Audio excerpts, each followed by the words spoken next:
Et c'est parti pour Enjeu patrimoine. Donc, comme je le disais en introduction, la semaine dernière, la BCE, jeudi, a baissé son taux de la facilité de dépôt pour la seconde fois, passant ainsi de 3,75 à 3,50%. On va essayer de voir ensemble quel impact cette baisse de taux a sur le crédit immobilier avec Ludovic Usieux, cofondateur d'Artémis Courtage. Bonjour Ludovic. Bonjour Pauline. Et avec Pierre Sabatier qui nous accompagne en duplex, économiste prospectiviste et président de PrimeView et président de l'OREB. Bonjour Pierre. Bonjour Pauline. Alors Ludovic, pour commencer, est-ce que cette décision de baisse des taux de la BCE est accueillie favorablement pour le marché du crédit ? Elle est accueillie très favorablement pour le marché du crédit. Elle avait même été un peu anticipée par les banques commerciales qui nous avaient transmis un peu avant, dès le début du mois de septembre, des barèmes qui étaient orientés à la baisse.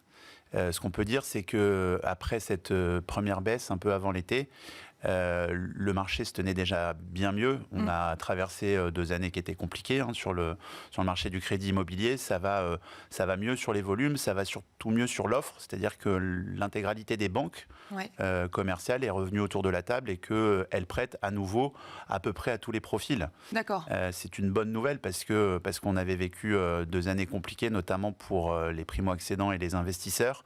Et qu'au moment où on se parle, on a vécu d'abord un meilleur été et que la reprise est elle aussi dynamique.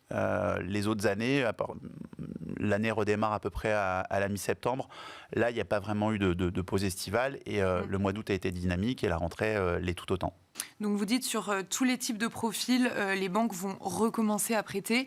Ça veut dire que même par exemple pour des primo-accédants, les banques vont rouvrir les vannes en fait du crédit. Sans surprise, c'est la catégorie d'emprunteurs qui avait le plus souffert.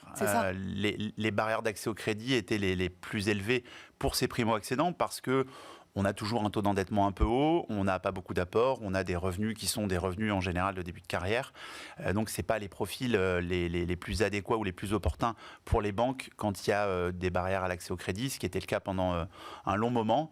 On était passé, nous, on avait perdu quasiment à l'intérieur de notre dispatch d'emprunteurs chez Artémis Courtage, on avait quasiment perdu un tiers de primo-accédants sur le financement de résidence principale, ce qui est énorme sur 3 années, en repartant de l'année du Covid. Et ils sont de retour parce que les banques sont de retour et qu'elles reprêtent beaucoup plus facilement. Pendant 1 an et demi, on avait des régions dans lesquelles on avait 1 ou 2 banques qui étaient prêtes à ouvrir les vannes du crédit pour tous les profils et encore un peu moins parfois pour les primo-accédants. Aujourd'hui, la bonne nouvelle, c'est qu'elles sont toutes, sans exception, toutes autour de la table et qu'on peut envoyer un dossier de crédit à toutes les banques, qu'elles soient nationales, mutualistes, régionales, pour un dossier de primo-accession ou pour tout autre dossier. Et c'est une très bonne nouvelle. Est-ce que les banques, elles rouvrent les vannes, mais est-ce que leurs conditions d'accès au crédit vont se détendre ? Je pense par exemple à un apport. Quand on est primo-accédant, est-ce que le pourcentage d'apport pour acheter son bien immobilier va être un peu plus faible que ce qu'elle demandait pendant les taux hauts ? Alors, il y a des réflexes ou des pratiques qui ont eu... qui sont nés avec cette période, et pour le coup, on n'est pas encore revenu dessus. C'est-à-dire que l'apport demandé est toujours, entre guillemets, conséquent. Il faut au minimum constituer 10% d'apport sur le total de l'opération. Et les banques prêtent à concurrence au plus haut, sauf exception, de la valeur du bien que vous visez, c'est-à-dire le montant d'achat de votre maison ou de votre appartement. Si c'est 200 000 €, elles vont pouvoir prêter jusqu'à 200 000 €. Il faudra quand même avoir l'intégralité des frais en apport, ce qui n'est pas toujours une mince affaire, notamment pour cette catégorie de primo-accédants. Et est-ce que, par exemple, sur les durées de crédit, la baisse des taux de la BCE va changer quelque chose pour les acquéreurs ? C'est un tout petit peu tôt pour en tirer des conclusions, en tout cas des grandes conclusions. Ce qui est réel, c'est qu'aujourd'hui, on a en moyenne Observatoire Crédit Logement un peu au-delà de 20 ans, dans le groupe Artémis Courtage un peu au-delà de 22 ans, en durée moyenne d'emprunt de crédit. Donc on est vraiment sur le plus haut historique. C'est des durées qu'on n'a jamais observées. Peut-être effectivement qu'avec un petit peu plus de respiration sur les taux de crédit qui continuent à baisser, et les prix du mètre carré qui stagnent ou qui baissent selon les régions, peut-être qu'on va observer effectivement une baisse des durées de crédit. Pour le moment, ce n'est pas le cas. Et je pense qu'il faudra quelques mois, voire quelques trimestres avant de pouvoir l'observer et d'en tirer des analyses profondes. Pierre Sabatier, je vous propose de revenir un petit peu sur le contexte plus globalement économique. Quel sera, selon vous, même si vous n'avez pas de boule de cristal, quel sera l'impact réel d'une baisse des taux de 25 points de base de la BCE sur le marché du crédit immobilier, selon vous ? Alors, en fait, le marché du crédit, il ne parie pas sur une baisse de 25 points de base. Si elle s'arrêtait là, ce serait en fait presque l'épaisseur du trait. Donc, on aurait connu un rebond comme Ludovic vient de l'évoquer, en fait, et un rebond légitime d'ailleurs, et j'y reviendrai en fait sur les raisons de son rebond cet été, mais il s'arrêterait relativement rapidement si on s'arrêtait là. Pour que le marché véritablement reprenne de l'élan, il va falloir en fait qu'on soit sur une tendance baissière des taux directeurs. Alors, rassurez-vous, historiquement parlant, il n'y a aucune banque centrale qui baisse ses taux directeurs d'un coup de 150 points de base, enfin d'1,5 ou 2%. La question fondamentale, c'est la trajectoire. C'est quel est en fait l'objectif donné par la Banque centrale européenne en termes de taux directeur à horizon, on va dire, 1 an. Et c'est là, en fait, véritablement qu'il peut y avoir débat. Nous, on est assez confiants quant au fait que la Banque centrale européenne ne pourra pas faire autre chose que baisser ses taux directeurs à des niveaux qui n'étaient même pas envisagés par la place il y a encore en fait quelques mois. Donc on ne serait pas surpris d'avoir des niveaux entre 2 et 2,5% de taux directeurs d'ici l'été prochain. Donc c'est quand même substantiellement plus bas que ce à quoi on a été habitué au cours des derniers mois. Et donc c'est cette tendance-là à la baisse structurelle des taux directeur d'abord et donc des taux hypothécaires ensuite, qui peut être susceptible de maintenir en gros le retour à la normale, j'ai presque envie de dire, du marché du crédit, donc du marché de l'immobilier. Pour une raison toute simple, je le rappelle, et c'est pour ça que pour le coup, sans boule de cristal, il y a un élément qui est relativement simple qui vous permet d'appréhender comment va fonctionner le marché de l'immobilier. Marché d'immobilier, Ludovic l'a évoqué, au max 10% en fait d'apport, le reste c'est du crédit. Donc vous comprenez bien que chaque pourcent de plus en termes de taux de crédit qui va être imputé à l'emprunteur, eh bien va ponctionner sa capacité d'emprunt. Et je vais vous donner un chiffre pour comprendre de là d'où on vient et du coup avoir une idée de là où on va. Lorsque les taux sont à 1%, ils passent à 4%. Les 3% d'augmentation en fait des taux d'intérêt, des taux hypothécaires, si vous prenez par exemple, vous avez une mensualité de 1 000 € par mois pendant 20 ans, eh bien le simple fait de passer de 1% à 4%, lorsque vous allez poser la question à la banque de quoi je peux bénéficier en termes de capacité d'emprunt, en termes de volume d'argent pour acheter mon bien immobilier, eh bien il vous répond entre 25 et 30% en deçà de ce qui était en fait le cas lorsque les taux étaient à 1%. Donc vous comprenez bien que la claque reçue à la fois par le marché du crédit et le marché de l'immobilier, elle est automatique. C'est un dommage collatéral associé à la politique monétaire qui était implémentée par la Banque centrale européenne pendant 2 ans. Donc qui a fait passer les taux grosso modo de 0, les taux directeurs, à quasi 4%. Et les taux hypothécaires de 1, on va dire, jusqu'à 4, 4,5.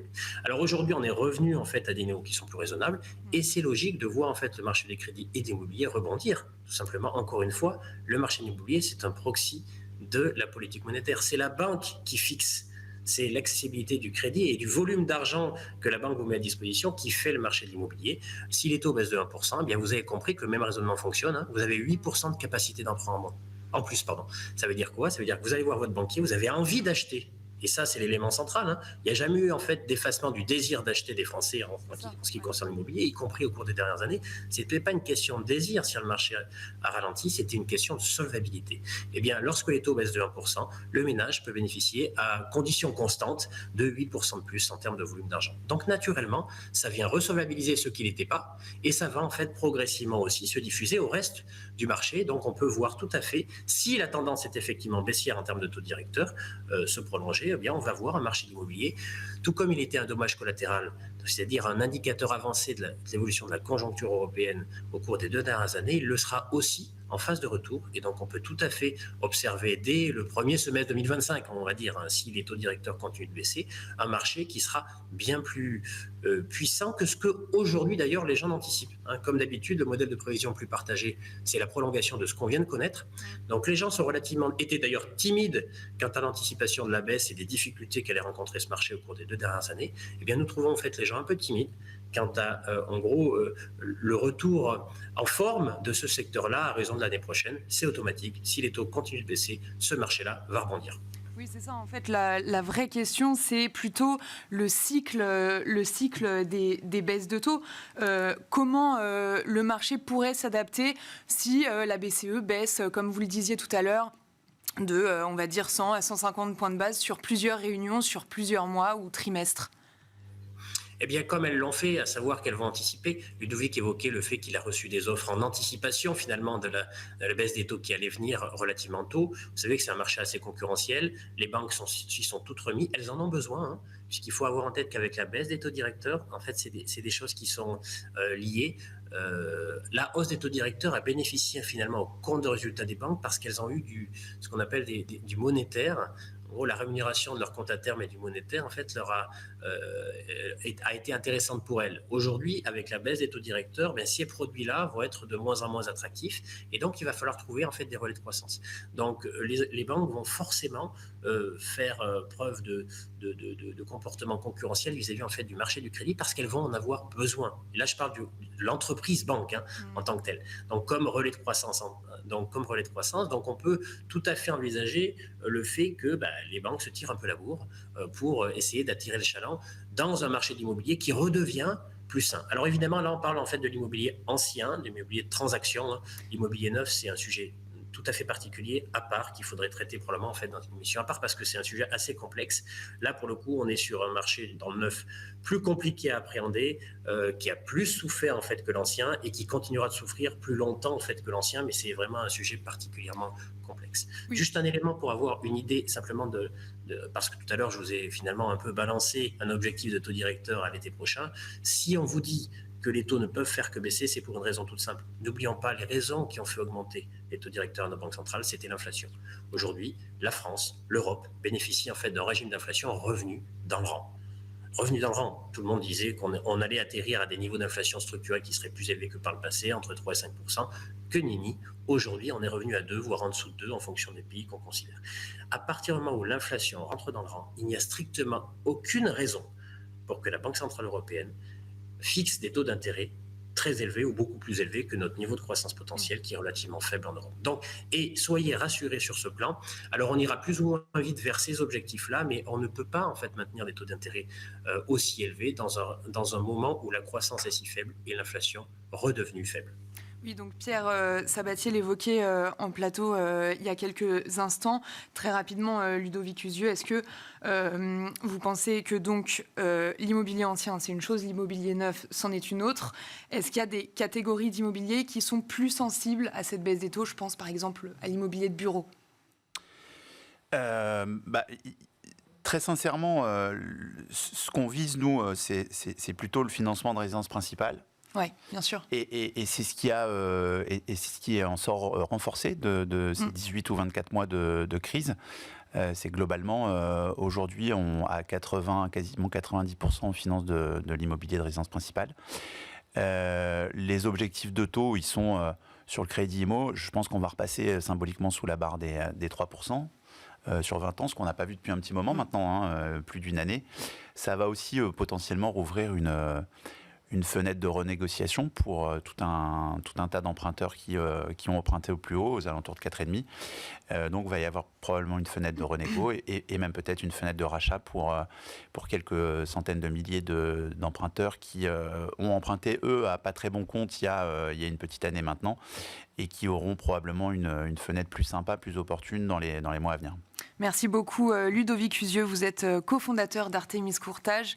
Et merci Pierre Sabatier, économiste prospectiviste, président de PrimeView et président de l'OREP. Merci beaucoup à tous les deux. Et quant à nous, on se retrouve tout de suite dans l'œil de l'expert.